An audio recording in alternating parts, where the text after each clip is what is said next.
മദ്യനയം വൈകുന്നതിൽ സമ്മർദ്ദം കടുപ്പിച്ച് കെസിബിസി. തൂഫാൻ വാരിയേഴ്സിനെ തെരഞ്ഞെടുത്തതിലും അതൃപ്തി പുകയുന്നുണ്ട്. കെസിബിസിയെ ഒഴിവാക്കി ഗുണ്ടകളെയും മദ്യപരെയും തൂഫാൻ വാരിയേഴ്സാക്കിയതാണ് ചുടിപ്പിച്ചത്.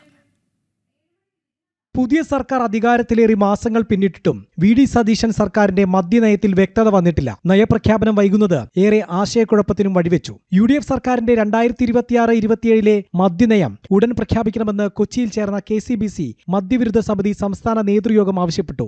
സമ്പൂർണ്ണ മദ്യനിരോധനമെന്ന യു.ഡി.എഫിന്റെ മാനിഫെസ്റ്റോയോട് വി.ഡി. സതീശൻ സർക്കാർ കൂറുപുലർത്തണം. യു.ഡി.എഫിന്റെ മാനിഫെസ്റ്റോയിൽ പറഞ്ഞിരിക്കുന്നത് എ.കെ. ആന്റണി, ഉമ്മൻചാണ്ടി സർക്കാരുകളോട് അവരുടെ മദ്യനയത്തോട് ഈ വി.ഡി. സതീശൻ സർക്കാരും കൂറുപുലർത്തണമെന്ന് കെസിബിസി മദ്യവിരുദ്ധ സമിതി ആവശ്യപ്പെടുകയാണ്. മദ്യം ഘട്ടം ഘട്ടമായിട്ട് സമ്പൂർണ്ണ മദ്യനിരോധനം നടപ്പാക്കാവുന്ന ഒരു നയത്തിലേക്ക് കേരള സർക്കാർ നീങ്ങണമെന്നും ആവശ്യപ്പെടുകയാണ്. വീര്യം കുറഞ്ഞ മദ്യം ഉൽപ്പാദിപ്പിച്ച് വിതരണം ചെയ്യുവാനുള്ള ആ നീക്കത്തിൽ നിന്ന് യു.ഡി.എഫ് ഏകകണ്ഠമായ തീരുമാനമെടുത്ത് ആ പദ്ധതി തന്നെ ഉപേക്ഷിക്കണം.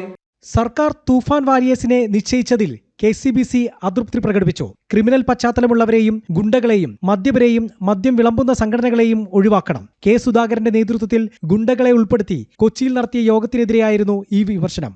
തൂഫാൻ വാരിയേഴ്സായിട്ട് ആളുകളെ നിശ്ചയിക്കുമ്പോൾ ജാഗ്രത പാലിക്കേണ്ടതായിട്ടുണ്ട് എന്ന് ഞങ്ങളുടെ ഓർമ്മപ്പെടുത്തുകയാണ്. ചില കേന്ദ്രങ്ങളിലെങ്കിലും തന്നെ ക്രിമിനൽ പശ്ചാത്തലമുള്ളവരും മദ്യപിക്കുന്നവരും ഒക്കെ ആയിട്ടുള്ള ആളുകളെ നിശ്ചയിക്കുന്നതായിട്ട് കാണുന്നു. അവർ മുൻപന്തിയിൽ വരികയും കെസിബിസി മദ്യ ലഹരി വിരുദ്ധ സമിതി പോലുള്ള പ്രസ്ഥാനങ്ങളെ ഓപ്പറേഷൻ തൂഫാൻ പദ്ധതിയിൽ നിന്ന് മാറ്റി നിർത്തുന്നതൊക്കെ ആയിട്ട് വരുന്നുണ്ട്. അതൊരു വിരോധാഭാസമാണ്.